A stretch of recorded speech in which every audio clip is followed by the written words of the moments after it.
तो फ्रेंड आज की वीडियो सीरीज के अंदर हम टॉपिक डिस्कस करने वाले हैं इंटर क्लाउड इशूज। ओके, ये चीजें क्या होती हैं? तो सबसे पहला पॉइंट कह रहा है कि inter cloud issue also known as the cloud of clouds, यानी जो इंटर क्लाउड इशू होता है उसको हम लोग क्लाउड ऑफ क्लाउड्स कहते हैं, जो रिफर्स करता है interconnected network of the different cloud providers, जो अलाउ करता है डेटा को, एप्लीकेशन को और सर्विसेज को to follow the seamlessly across the multiple cloud platforms. Okay, अगला पॉइंट करेगा कि the inter cloud ecosystems aims to enable computing cloud computing users to move workloads, applications and data across the various cloud environments without friction।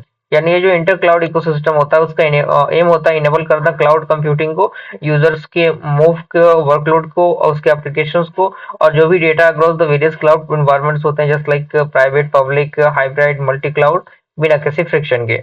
अगला point कह रहा है कि will the concept of inter cloud offers a significant potential benefits such as flexibility, cost efficiency, resource optimization. It also introduces a number of technical, operational and security related challenges। यानी ये चीजें क्या होती है, इंट्रोड्यूस करती है इसके अंदर जो भी चीजें होती है टेक्निकल या फिर ऑपरेशनल या फिर सिक्योरिटी रिलेटेड, ये चीजें इसके अंदर आती है।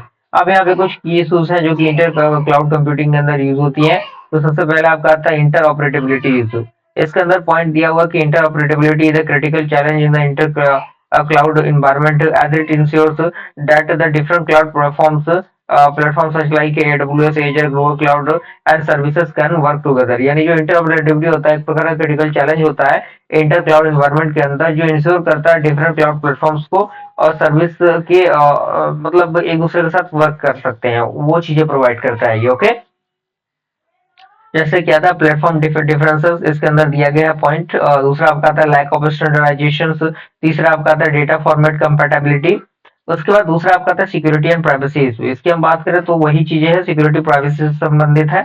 जैसे security is one of the most critical concern in any cloud environment. जैसे किसी भी सेक्टर के लिए सिक्योरिटी जरूरी होता है, उस तरीके से क्लाउड के अंदर भी सिक्योरिटी जरूरी होता है।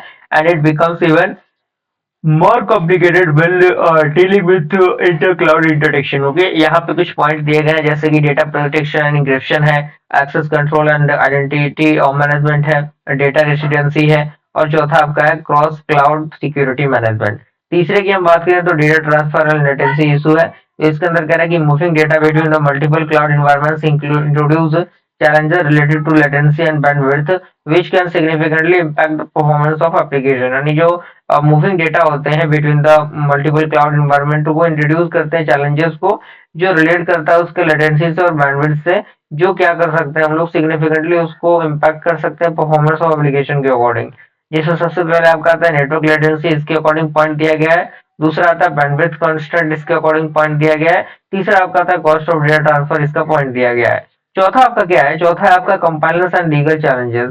इसके अंदर कह रहा है कि organisations using multiple cloud providers face challenges in meeting regularity compilers requirements when data is shared और ट्रांसफर्ड अक्रॉस द बॉर्डर। यानी जो ऑर्गेनाइज करना होता है using the multiple cloud providers, तो उसके अंदर चैलेंजेस होते हैं जो मीट करते हैं रेगुलरिटी कंपाइलर्स रिक्वायरमेंट के अकॉर्डिंग, जब डेटा शेयर्ड हो और ट्रांसफर्ड हो अक्रॉस द बॉर्डर के अकॉर्डिंग। जिसमें सबसे पहले आता है डेटा सोवरेनिटी, दूसरा आता है कंपाइलेंस ऑडिटिंग, तीसरा आता है लीगल जस्टिफिकेशंस। ओके, अब पांचवा आपका क्या आता है, पांचवा आता है सर्विस लेवल एग्रीमेंट, जिसे हम लोग एसएलए मैनेजमेंट कहते हैं।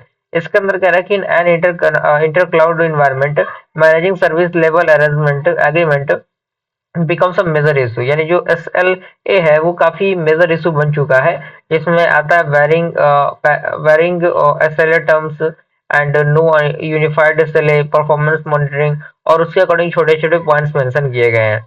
छठा आपका आता है रिसोर्स एलोकेशन एंड मैनेजमेंट। तो इसके अंदर जो पॉइंट है दिया गया है जैसे कि workload distribution, cost optimisation, multi cloud management tool. उसके बाद 7 नंबर आता है वेंडर लॉक इन, जो कि नया टर्म नहीं है, पुराना टर्म है, ये काफी चीजों में कॉमनली देखने को मिलेगा आपको। और लास्ट आता है आपका cloud interconnection and compatibility. Okay, इसी के साथ ये टॉपिक भी हमारा कंप्लीट होता है।